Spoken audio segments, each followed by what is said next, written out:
बिस्मिल्लाहिर्रहमानिर्रहीम। हकीम लुकमान रहमतुल्लाह अलैह की विलादत हजरत दाऊद अलैहिस्सलाम के दौर में हुआ और आपका विसाल हजरत यूनुस अलैहिस्सलाम के दौर में हुआ, जो गुमला के करीब है और गमला फ़लस्तीन में वाक़े है। वह नबी थे या नहीं यह तो अभी तक वाज़े नहीं है, लेकिन वह अल्लाह के नेक बंदे और अल्लाह के वली थे। लुकमान के माने बहुत ज़्यादा अक्ल वाला है। आपके नाम में हकीम आता है और हकीम तबीब को कहते हैं। अल्लाह ताला ने हकीम लुकमान को हिकमत और दानाई बख्शी थी। आपकी हिकमत की यूनान में बहुत मशहूरियत है, जिसे तिब्बे यूनान कहते हैं। कुरान पाक में अगर किसी का जिक्र आया है तो वह चीज़ बड़ी अजमत वाली और उसका वकार और बुलंद हो जाता है। मगर यहाँ तो अल्लाह ताला ने हकीम लुकमान के नाम से एक पूरी सूरत नाजिल फरमाई है। इसके हिकमत और दानाई के बहुत सारे वाक़या मौजूद हैं। इनमें से एक वाक़या आज आप लोगों के सामने पेश कर रहा हूँ।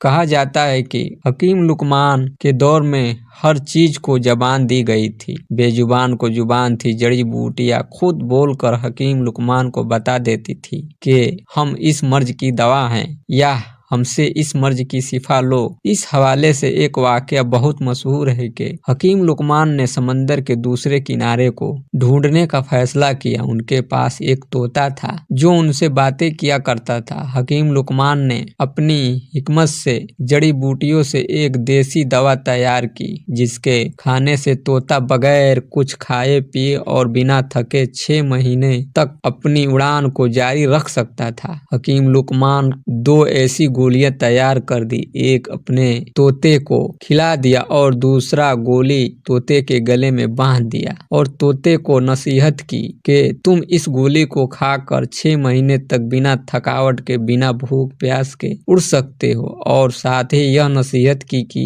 अगर तुम्हें कहीं पर भी भूख और प्यास और थकावट महसूस हो तो तुम दूसरी गोली खाकर वहीं से वापस हो जाना और आगे मत जाना। तोते ने हकीम लुकमान से इजाजत ली और समंदर की तरफ उड़ चला। तोता मुसलसल अपनी उड़ान 6 महीने तक जारी रखे हुआ था, लेकिन उसे अभी तक समुंदर का दूसरा किनारा नहीं मिला। तोते को उड़ते हुए अब 6 महीने से ज्यादा हो गया था। अब उसे भूख और प्यास महसूस होने लगी, थकावट का भी एहसास होने लगा था। मगर यहाँ तक जहाँ वह जा चुका था वहाँ समंदर का किनारा तो दूर, कोई पत्थर या चट्टान भी नहीं मिला था जिनके ऊपर वह बैठकर सांस ले सकता था। थोड़ा आगे जाने के बाद आखिरकार एक समंदर में चट्टान नजर आई। तोता उसके ऊपर जाकर बैठ गया। दरअसल वह चट्टान नहीं बल्कि एक बहुत बड़ी मछली थी, लेकिन तोते को अभी यह नहीं पता था कि यह चट्टान नहीं, एक बहुत बड़ी मछली थी। थोड़ी देर में उस मछली ने थोड़ी हरकत की तो तोता बहुत हैरान और परेशान हो गया कि वह यह देख रहा था कि यह चट्टान हिल क्यों रहा है। मछली ने अपना मुंह बाहर निकाला तो वह मछली भी इस तोते को देखकर हैरान हो गई और इस तोते से बात करने लगी, क्योंकि उस वक्त अल्लाह ने हर चीज को जबान दी थी।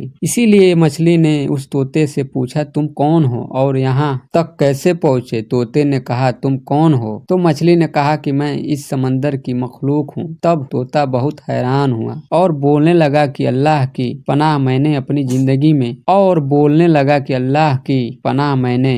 जिंदगी में आज तक इतनी बड़ी मखलूक नहीं देखी। फिर उसने कहा, मैं हकीम लुकमान का तोता हूँ और मुझे हकीम लुकमान ने समंदर का दूसरा किनारा ढूंढने के लिए भेजा है। मैंने बहुत ज्यादा सफर किया, अभी तक मुझे समंदर का दूसरा किनारा नहीं मिला और अब मैं बहुत थक गया हूँ और अब मैं इससे ज्यादा आगे नहीं जा सकता। क्या तुम जानते हो कि समुंदर का दूसरा किनारा कहाँ है? तो मछली ने कहा कि तुम मुझे पहले यह बताओ कि तुम यहाँ तक पहुँचे कैसे हो। ना तो यहाँ पर कोई पहाड़ है, ना ही कोई जंगल है, ना ही कोई दरख्त है, पर तुम बैठकर आराम कर यहाँ तक पहुँच सके। तब उसने हकीम लुकमान का सारा माजरा उस मछली को बता दिया। फिर उस मछली ने कहा, समंदर का दूसरा किनारा कहाँ है यह तो मुझे भी नहीं मालूम, लेकिन मैं इतना कर सकती हूँ कि तुम जहाँ से आए हो मैं तुम्हें वहाँ पहुँचा सकती हूँ, क्योंकि अगर मैं समंदर के अंदर जाती हूँ तो बहुत बड़ी मछलियाँ समंदर में मौजूद हैं जो मुझे खा सकती हैं। तोते ने कहा, ठीक है, तुम मुझे वहां भेज दो जहां से मैं आया हूँ। तोते ने